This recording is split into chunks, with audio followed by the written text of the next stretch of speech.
Hello everybody.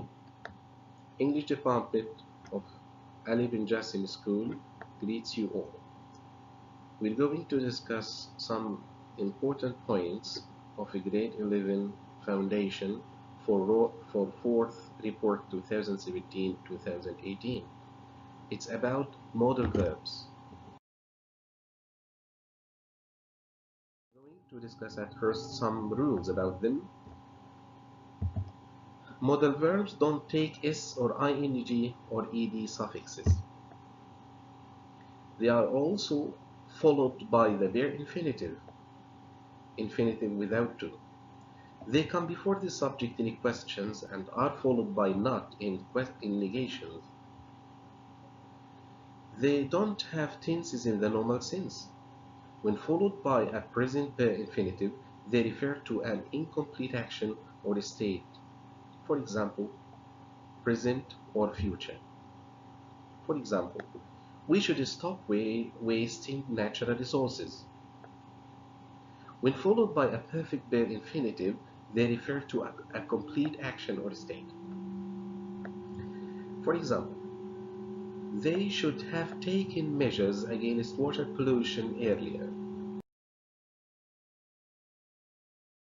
Obligation and duty. Which kind of modal verbs are used with obligation or duty? For obligation, we use must or have to or has to. And also for duty, we use should or ought to. Must expresses a duty or a strong obligation to do something and shows that something is essential. We generally use must when the speaker has decided that something is necessary. Subjective. For example, we must do something to protect endangered species. You must turn off the light when you leave the room. It is your duty. You are obliged to do something. Have to expresses a strong necessity or obligation. We usually use have to when somebody other than the speaker has decided that something is necessary. Objective. For example, Mom says that we have to pick up any litter we drop. It's necessary. Mom told us to do so. Had to is the past form of both must and have to. Should or ought to express duty or weak obligation. For example, you should do the washing up tonight. It's your duty, less emphatic than must. Necessity, or sometimes you call it lack of necessity. The modal verbs used for this is don't have to, don't need to, needn't, or doesn't have to, doesn't need to, needn't. The first rule is that don't have to, or don't need to, or needn't.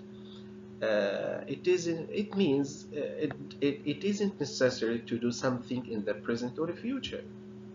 For example, you don't have to bring any special equipment with you. Another example, you don't need to water this plant very often. You needn't pay for a ticket to enter the new conservation park.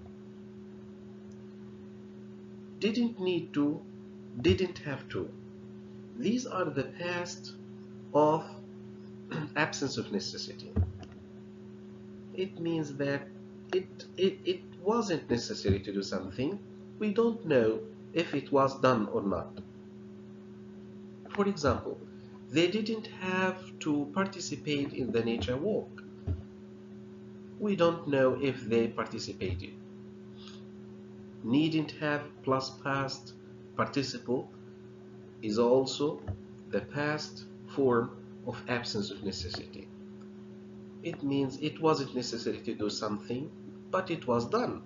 An action happened in the past, even though it wasn't necessary. For example, you needn't have bought oranges.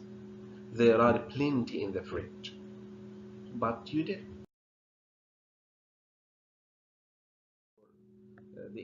The, the modal verb is mustn't. Mustn't, it means that it is forbidden to do something.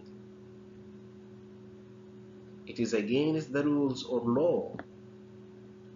You are not allowed to do something.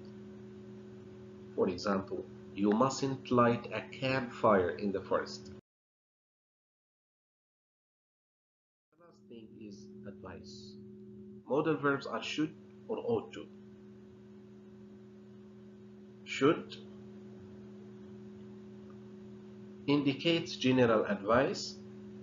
For example, you should join our school's eco club. It's my advice. I advise you to. Ought to indicates general advice. For example, you ought to use solar power. It's a good idea. It's a good thing to do. My dear students, till we meet again.